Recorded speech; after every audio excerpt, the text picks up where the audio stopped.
बिस्मिल्लाहिर्रहमानिर्रहीम अस्सलामु अलैकुम वरहमतुल्लाहि वबरकातुहू। नाज़रीन, आप देख रहे हैं दुनिया मेरे आगे यूट्यूब चैनल और मैं हूं गुलाम नबी मदनी।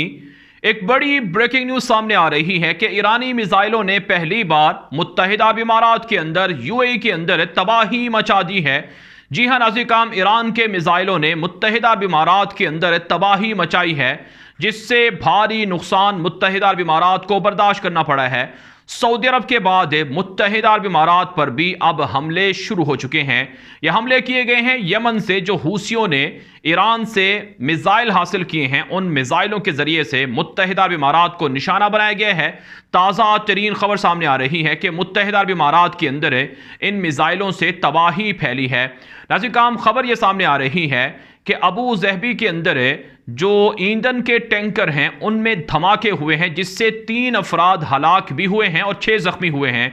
जो मुत्तहिदा अरब इमारात की सरकारी खबर रिसा एजेंसी वॉम है, उसके मुताबिक धमाके में एक पाकिस्तानी शहरी और 2 भारतीय शहरी जो मुलाजिम थे, वहां पर ड्यूटियां कर रहे थे, वो मारे गए हैं। और जख्मियों में बाज़ की हालत तशवीशनाक है और जख्मियों की तादाद भी बढ़ सकती है। नाज़रीन, बरतानवी खबर रसा एजेंसी रॉयटर्स ने इत्तला दी है कि यमन में ईरान के हिमायत याफ्ता हूसियों ने मुत्तहिदा अरब इमारात पर इस हमले की जिम्मेदारी कबूल करने का दावा किया है। अबू ज़हबी पुलिस के मुताबिक धमाके से 3 ऑयल टैंकर मुतासर हुए हैं। पीर की सुबह इमारात अबू ज़हबी के नए हवाई अड्डे की तोसी हिस्से की तामीराती मकाम में ड्रोन गिरने की वजह से आग भी लग गई है। तो यूं नाज़रीन, 2 जगह पर हमले हुए हैं। एक तो जो ऑयल फैसिलिटी है वहां पर हमला हुआ है, और दूसरा अबू ज़हबी के अंदर जो नया हवाई अड्डा है, जो उसका तोसी हिस्सा है, वहां पर ड्रोन हमला हुआ है। हूसी मलेशिया और हूसियों के जो तर्जुमान हैं, यहया सारी उनका नाम है, उन्होंने ट्विटर अकाउंट से एक पोस्ट भी की है, जिसके मुताबिक उन्होंने तफसील बताई है और इसकी जिम्मेदारी कबूल की है। दूसरी तरफ से नाज़रीन, जो मुत्तहिदा अरब इमारात है, वहां से खबर सामने आ रही है कि आग पर काबू पा लिया गया है और फ़िज़ाई ट्रैफिक मुतासर नहीं हुई है, जहाज़ों की आमदोरफ्त मुतासर नहीं हुई है। धमाकों से इर्द गिर्द भी कोई ख़ास नुकसान नहीं हुआ है, लेकिन आग लगने की वजह से लोगों को परेशानी का सामना करना पड़ा है। नाज़रीन, मुत्तहिदा अरब इमारात ने 2015 के अंदर अरब इत्तेहाद में शमूलियत इख्तियार की थी और 2019 में मुत्तहिदा अरब इमारात ने यमन के अंदर कार्रवाइयाँ भी कम कर दी थी। लेकिन गुज़श्ता महीने मुत्तहिदा अरब इमारात के एक बाहरी जहाज़ को हूसियों ने गिरफ्तार कर लिया था, पकड़ लिया था, और अमले को भी गिरफ्तार कर लिया था, जिसके अंदर भारतीय शहरी सवार थे। और अभी तक वो जहाज़ 1 जनवरी को ये जहाज़ अगवा किया गया था, जो अभी तक रिहा नहीं किया गया है। और नाज़रीन, जो यमन के जजीरे, मुख्तलिफ जजीरे हैं, वहाँ पर मुत्तहिदा अरब इमारात की मुदाखलत मौजूद है। हूसी ये दावा करते हैं कि मुत्तहिदा अरब इमारात दरअसल यमन की तकसीम करना चाहता है और मुत्तहिदा अरब इमारात इसराइल के यहूदियों के साथ मिलकर यमन के अंदर कब्जा भी कर रहा है। नाज़रीन, जो मुत्तहिदा अरब इमारात ने इसराइल को तस्लीम किया, इस हवाले से यमन के हूसी पहले भी धमकियां देते रहे हैं कि खुफिया तौर पर मोसाद और इसराइल की फ़ौज के साथ मिलकर यमन की तकसीम ये मुत्तहिदा अरब इमारात के लोगों का हिस्सा है, और इस वजह से हूसियों ने कहा कि अब यूएई पर हमले किए जाएंगे। नाज़रीन, ये पहली मरतबा हुआ है कि इतना बड़ा हमला किया गया हो ड्रोन तैयारों के ज़रिए से, जिससे यूएई के अंदर आग लगी हो, धमाके हुए हों और मुत्तहिदा अरब इमारात को नुकसान पहुंचा हो। नाज़रीन, इससे पहले आप जानते हैं कि इससे पहले सऊदी अरब पर इस तरह के हमले होते हैं, और रोज़ाना सऊदी अरब के ऊपर जो हमले हैं उस हवाले से हम आपको अपडेट भी करते हैं कि वहाँ पर तबाही फैलती है और सऊदी अरब के जंगी जहाज़ों को, मुसाफिर जहाज़ों को, एयरपोर्ट्स को भी नुकसान होता रहता है। इससे पहले नाज़रीन, आप जानते हैं कि मुत्तहिदा अरब इमारात से कबल जिस तरह से यह हमला आज हुआ है, इसी तरह का हमला जो सऊदी अरब की ऑयल कंपनी है अरामको, उस पर भी हुआ था, जिससे काफ़ी नुकसान पहुँचा था। और कई बार ऐसा हुआ है पिछले 5-6 साल की जो यमन की जंग है कि इसके अंदर जो सऊदी अरब की पाइपलाइन है ऑयल की, वो तबाह हुई हैं।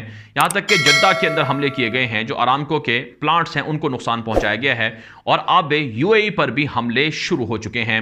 अगरचे नाज़रीन, इस हवाले से ईरान ने बराह रास्त जिम्मेदारी कबूल नहीं की है, लेकिन सऊदी अरब का यह दावा है, मुत्तहिदा अरब इमारात का भी यह दावा है, और इसी तरह से अरब फौजी इत्तेहाद का यह दावा है कि ईरान के जो हुकूमत है वो हूसियों को मिसाइल देती है। अमेरिका और यूरोप के इदारों की भी रिपोर्टें हैं कि सबसे ज़्यादा असलहा जो हूसियों के पास आता है, बल्कि सारा असलहा वो यमन में जो आ रहा है वो ईरान से आ रहा है, ये दावा है। आलमी इदारों की रिपोर्टों के अंदर भी ये चीज़ें बताई गई हैं। तो यूं नाज़रीन काम अब मुत्तहिदा अरब इमारात भी एक बड़ी मुश्किल के अंदर फंस गया है। एक तरफ मुत्तहिदा अरब इमारात ईरान के साथ तिजारती ताल्लुकात बहाल कर रहा है और चंद हफ्ते पहले जो एक हाई लेवल डेलीगेशन है उसने तेहरान का ईरान का विजिट भी किया है और यूएई के साथ जो ईरान के ताल्लुकात हैं वो बहाल होने जा रहे हैं। और दूसरी तरफ से नाज़रीन काम आप जानते हैं कि सऊदी अरब और ईरान के ताल्लुकात भी बहाल हो रहे हैं। इनके दरमियान बातचीत फाइनल हो चुकी है, सफारतकार मुकर्रर हो रहे हैं और अमलन एक दूसरे के यहाँ सफारत खाने भी खोले जा रहे हैं।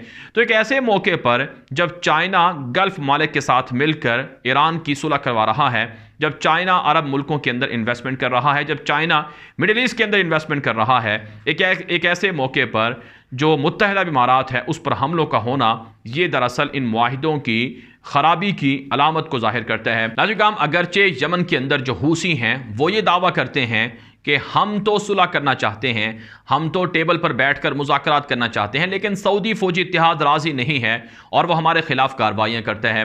नाज़रीन काम गुज़श्ता 48 घंटों के दौरान जो फ़िज़ाई हमले हैं सऊदी अरब की जानिब से, जो बमबारी है वो मारिब के अंदर जारी रही, तइज़ के इलाके में जारी रही और दीगर सूबों के अंदर जारी रही, जिसमें सऊदी फौजी इत्तेहाद दावा करता है कि उनकी कार्रवाइयों के दौरान सैकड़ों हूसी हलाक हो चुके हैं। तकरीबन 400 से 500 के लगभग जो तादाद है वो बताई जा रही है कि जो हमले किए जा रहे हैं उनके अंदर 48 घंटों में इतने हूसी मारे गए हैं। दूसरी तरफ से नाज़रीन काम यमन की जो अवाम है वो बराह रास्त इस जंग की कीमत चुका रही है और अगरचे यमनी फ़ौज भी दावा कर रही है कि मारिब के अंदर हूसियों को नुकसान हो रहा है और यमनी फ़ौज पेशकदमी कर रही है, हूसियों से इलाके खाली करवाए जा रहे हैं, लेकिन नाज़रीन काम सबसे ज़्यादा नुकसान यमन की अवाम का हो रहा है। नाज़रीन काम यमन के अंदर जो जंग है गुज़श्ता 6 साल की जो जारी है, इस जंग से 200 अरब डॉलर का नुकसान यमनी अवाम का, हुकूमत का और वहाँ के मुसलमानों का हो चुका है। 4 लाख के लगभग मुसलमान शहीद हो चुके हैं, 10 लाख से ज़ायद ज़ख्मी हुए हैं, जबकि 30 लाख के करीब यमनी लोग हिजरत पर मजबूर हुए हैं, घरों से बेघर हुए हैं। यमन के अंदर जो जंग है ये ऐसी ही जंग है जैसा कि इराक़ के अंदर ईरान की मदाखलत है या शाम के अंदर जो जंग है। तो नाज़रीन काम मुख्तलिफ मालिक के अपनी प्रॉक्सी वार वो मुख्तलिफ मुल्कों के अंदर जाकर लड़ रहे हैं, जिससे वहाँ हालात ख़राब हो रहे हैं। यमन के मुसलमानों का कहना है कि मुत्तहिदा अरब इमारात हमारे मुल्क से निकल जाए, ईरान निकल जाए, हूसी निकल जाएं और इसी तरह से सऊदी अरब निकल जाए, हमें किसी और के यहाँ की ज़रूरत नहीं है, हमारे मुल्क को हम खुद चला सकते हैं। लेकिन नाज़रीन काम प्रॉक्सी वार की वजह से मुख्तलिफ जो पार्टियाँ हैं, मुख्तलिफ जो मालिक हैं, उनके अपने अपने मफादात हैं। अमेरिका, यूरोप, नेटो को अपना असलहा बेचना है, इसलिए वो खामोश हैं, वो असलहा बेचते हैं सऊदी अरब और सऊदी फौजी इत्तेहाद को, और इसी तरह से ईरान को वहाँ के वसाइल लूटने हैं, इसलिए वो हूसियों को हथियार फराहम कर रहा है, अपनी बालादस्ती हासिल करनी है, सऊदी अरब पर कब्जा करना है, इसलिए वो वहाँ हूसियों को मिसाइल देता है, और हूसियों को ताकत के ज़रिए से वहाँ के वसाइल को हासिल करना है, इसलिए वो सऊदी अरब पर हमले कर रहे हैं। लिहाजा नाज़रीन काम इस जंग को बंद होना चाहिए, ख़त्म होना चाहिए। यमन के अंदर जो मुसलमान हैं वो यही मुतालबा कर रहे हैं और नाज़रीन काम इससे ये एक तरह से अलार्मिंग सूरत हाल भी पैदा हो गई है सऊदी अरब के लिए कि अब आने वाले दिनों में सऊदी अरब पर भी हमले हो सकते हैं।